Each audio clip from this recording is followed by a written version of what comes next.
You've probably heard of GDP, but do you truly understand what it means? Why can GDP transform a country from obscurity into a global powerhouse? And why does a growing GDP number not always mean people are living better? In this video, we won't just decode GDP in a simple way. We'll dive deep into its essence, its measurement methods, the difference between nominal and real GDP, the power of PPP, the role of GDP per capita, and the dangerous limits of how it's used today. This is a fundamental economic lesson everyone, from investors to citizens, should grasp. Now let's begin the journey to fully understand the language of power called GDP. Don't confuse actual value with duplicated value.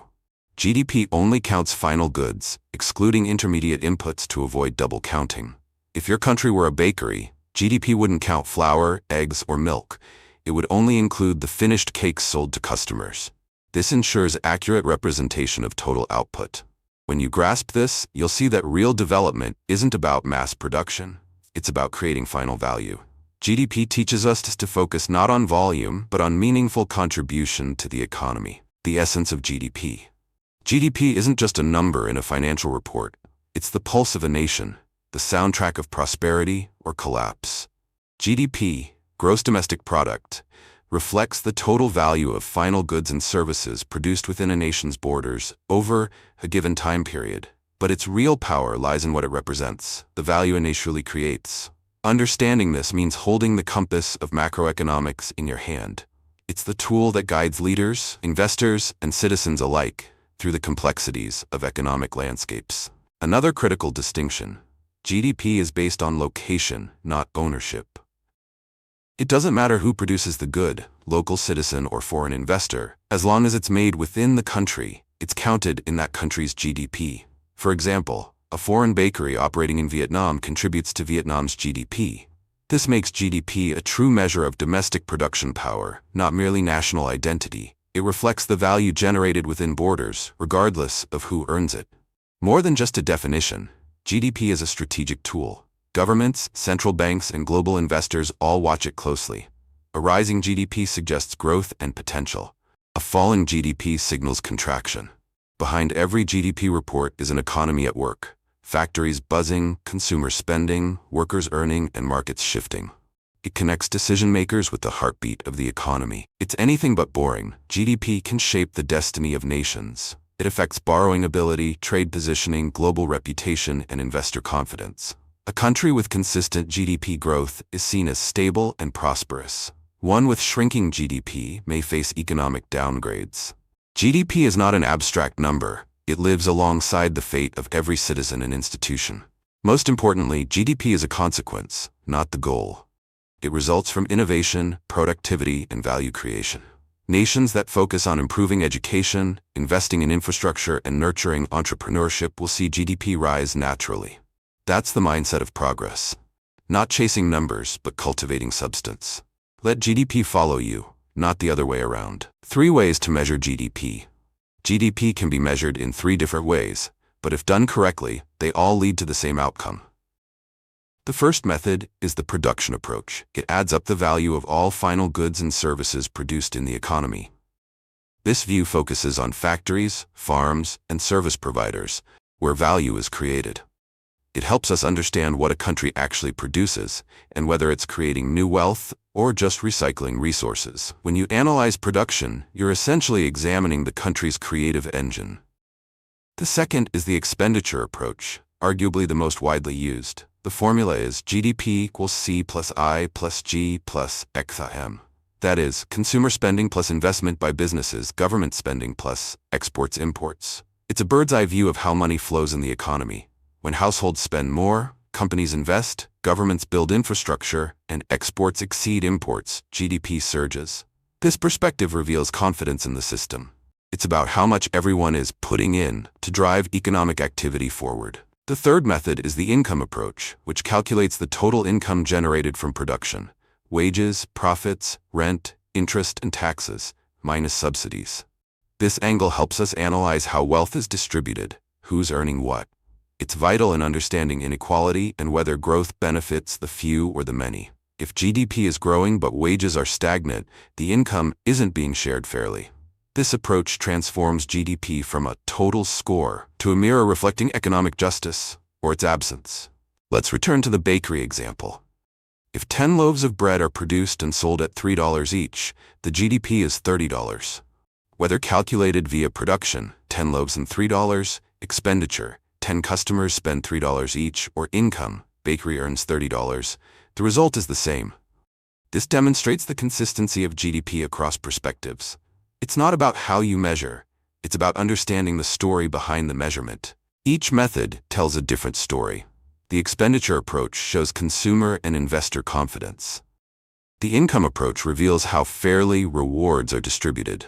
The production approach indicates output capacity. When analyzed together, they give a 360-degree view of the economy. Just like a diamond's brilliance depends on multiple facets, a nation's economy shines brightest when all dimensions are understood. Grasping all three methods doesn't just help you read GDP, it lets you decode your country's economic narrative. In times of crisis or growth, knowing which component drives change can guide policy, investment, or personal choices. Economies are complex machines. These three methods are the diagnostic tools to understand where power flows, where leaks occur, and where potential lies dormant, waiting to be unlocked. Nominal vs. real GDP, exposing the illusion of growth. Imagine a bakery produces 10 loaves of bread. In 2024, each loaf costs $3, making GDP $30. In 2025, the bakery still makes 10 loaves, but prices rise to $4 per loaf. Now GDP shows 40 actually grow? Not really. Production didn't increase, only prices did. This is the trap of nominal GDP. It reflects current prices, making economies appear richer simply due to inflation. This illusion can lead to overconfidence in policy and spending. That's why nominal GDP alone isn't enough. Enter real GDP, the superhero that strips away inflation's disguise. Real GDP calculates output using constant prices from a base year. So even if prices go up, the value stays grounded in real terms. Using our example, both years would be measured at 2024's $3 price, meaning GDP remains 30 because production didn't change. Real GDP lets us compare apples to apples over time. It helps us answer the real question: are we producing more, or are things just getting more expensive? Nominal GDP is like a glamorous stage light, bright but deceptive. It dazzles the eye but can hide cracks behind the curtain. Real GDP, by contrast, is the morning sun, honest, raw, and revealing. When inflation is rampant, nominal GDP can trick governments and investors into thinking everything's fine. Only real GDP tells the truth. It's the compass that guides central banks when deciding whether to cool down or stimulate the economy. Inflation is a silent thief. It makes economies look richer while silently eroding purchasing power. If your nominal GDP grows 5%, but inflation is 8%, your real GDP is actually shrinking. People feel poorer even when the headlines say the economy is booming. That's the danger of ignoring real GDP. It's not about having more money, it's about how much that money can buy. Real GDP cuts through the noise and shows what really matters: output. That's why every major central bank, whether the Federal Reserve or the European Central Bank, monitors real GDP as a critical performance metric. Sustainable growth is only possible when real output increases. Nominal GDP may rise from inflated housing, rising gas prices, or temporary market spikes. But real GDP filters out these distractions, showing whether the economy's foundation is solid. If you care about long-term prosperity, real GDP is your true guide. In short, nominal GDP is a surface reflection, flashy but shallow. Real GDP dives beneath, revealing the depth of actual progress. Policymakers, investors, and citizens alike must understand this distinction. It's the difference between building castles on sand versus stone. When we prioritize real GDP, we prioritize real lives, real growth, and real prosperity. Because true wealth isn't about inflated numbers, it's about expanded capability. Comparing countries, the battle for fairness in numbers. When comparing two nations, one large, one small, total GDP alone doesn't paint a fair picture. GDP tells us how big an economy is, but not how rich its people are or how far their money goes. It's like comparing two people by weight without considering their height. You need more than a single number. This is where new tools like PPP and GDP per capita come in. They transform GDP from a flat figure into a multidimensional understanding of economic strength. Purchasing power parity, PPP, adjusts GDP to account for local price differences. It's the ultimate fairness tool. Say $1 buys 1 loaf of bread in the US, but 3 loaves in India. Nominally, both nations may produce similar goods, but the value differs based on price levels. PPP equalizes that by measuring what each dollar can truly buy within each economy. This allows us to compare living standards and economic output more accurately across borders. PPP is vital for understanding the real quality of life. Developing countries may have low nominal GDPs, but once adjusted for PPP, their economic strength can appear far greater. Why? Because goods and services are cheaper. A dollar stretches farther. PPP bridges the gap between currency exchange rates and actual buying power. It strips away distortion and reflects the reality that not all dollars or rupees or pesos are created equal when it comes to local impact. Then there's GDP per capita, GDP divided by population. It's an average measure of how much economic value is generated per person. A massive country like Indonesia may have a larger GDP than tiny Singapore, but when we divide by population, Singapore's per capita GDP is far higher, reflecting a more productive economy on a per-person basis. It doesn't mean everyone's wealthy, but it shows the average contribution to economic output per citizen. Still, be cautious. GDP per capita isn't salary. It's just a statistical average. 1 billionaire and 1,000 poor citizens could still average a high GDP per capita. That's why we must pair it with indicators like the Gini coefficient for income inequality, or HDI, Human Development Index. GDP per capita is powerful, but it needs context. Numbers alone don't reveal if wealth is shared fairly or hoarded by a few. When comparing nations, don't fall into the trap of a single number. Look at total GDP, yes, but also adjust for PPP and check per capita figures. Then dive deeper into how wealth is distributed and who truly benefits. Economies are stories, not stats. The more angles we use, the clearer the picture becomes.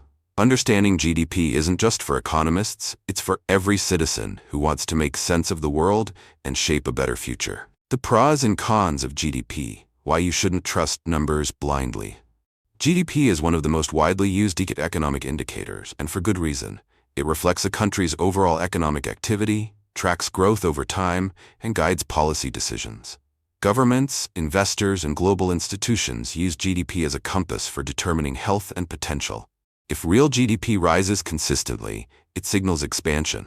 If it falls for 2 quarters straight, it's called a recession. In this way, GDP serves as the headline metric for national performance, making it central to economic storytelling. But like any tool, GDP has its limitations. First, it excludes informal or non-monetized work, like volunteering, caregiving, or household labor. These efforts, though economically valuable, don't get recorded. Think of a stay-at-home parent raising children full-time. Their contribution to society is immense, yet invisible in GDP. Similarly, underground economies like black markets generate billions in activity, but GDP ignores them. So while GDP shows much, it also misses large chunks of economic life. Another flaw is how tax havens can distort GDP. Some multinational companies register profits in low-tax countries like Ireland, inflating GDP figures artificially. The money may never enter the domestic economy or benefit local citizens. It's profit on paper, not prosperity in practice. This phenomenon creates the illusion of booming economies that in reality see little change in everyday living standards. GDP then can be gamed, making it an imperfect scorekeeper. Finally, GDP doesn't reflect quality of life. A country with high GDP might still have widespread poverty, inequality, and poor health outcomes. For example, an African nation rich in oil may have high GDP per capita, but if the wealth stays in the hands of a corrupt few, the majority live in deprivation. In such cases, GDP becomes a hollow figure, disconnected from lived reality. That's why it's essential to combine GDP with social indicators to truly understand human well-being. How to grow GDP from survival to prosperity. If GDP reflects a nation's strength, then the big question is, how can we grow it sustainably? For developing countries with limited resources, it might seem daunting, but history proves that smart strategy beats size. One of the most effective ways to spark GDP growth is by attracting foreign direct investment, FDI. This approach injects capital, technology, and expertise into the economy. It's like plugging into a high-voltage grid. The power flows instantly, fueling job creation and production. FDI does more than just bring money. It builds infrastructure, creates supply chains, and introduces global standards. When foreign companies set up factories, hire local workers, and launch operations, they boost productivity and generate new output.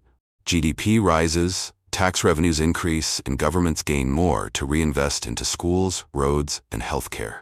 It's a ripple effect. One smart investment can transform an entire community or industry. But no country should rely on FDI forever. Long-term prosperity depends on internal capacity.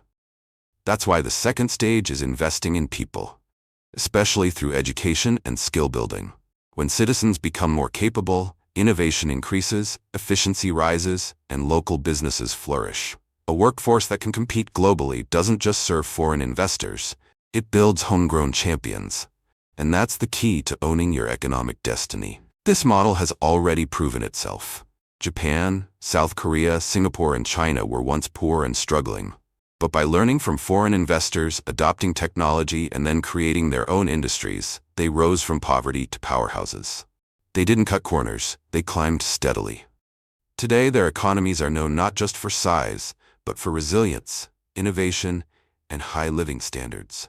Vietnam is now following a similar path. Through aggressive FDI strategies, infrastructure upgrades, and education investment, it's positioning itself as the next breakout economy. But to turn GDP growth into lasting prosperity, it must empower domestic enterprises, support local innovation, and build economic independence. Growth that lifts everyone, businesses, workers, families, is the kind that endures. GDP isn't just a number to chase, it's a mission to fulfill. To create value that benefits the many, not just the few. So, in conclusion, GDP is more than a dry statistic. It's the voice of a nation's economy, the rhythm of its true power. Understanding GDP helps us grasp how value is created, measured, and shared. But it's not the whole story. By looking deeper at PPP, per capita output, and wealth distribution, we see the full picture. Growing GDP is not about inflating numbers on a chart. It's about education, investment, innovation, and opportunity. When we choose strategies that uplift people, not just profits, we build prosperity that lasts. Every country has the potential to rise, but it starts with clarity, courage, and a commitment to real value. That's how GDP becomes not just a score, but a story of transformation.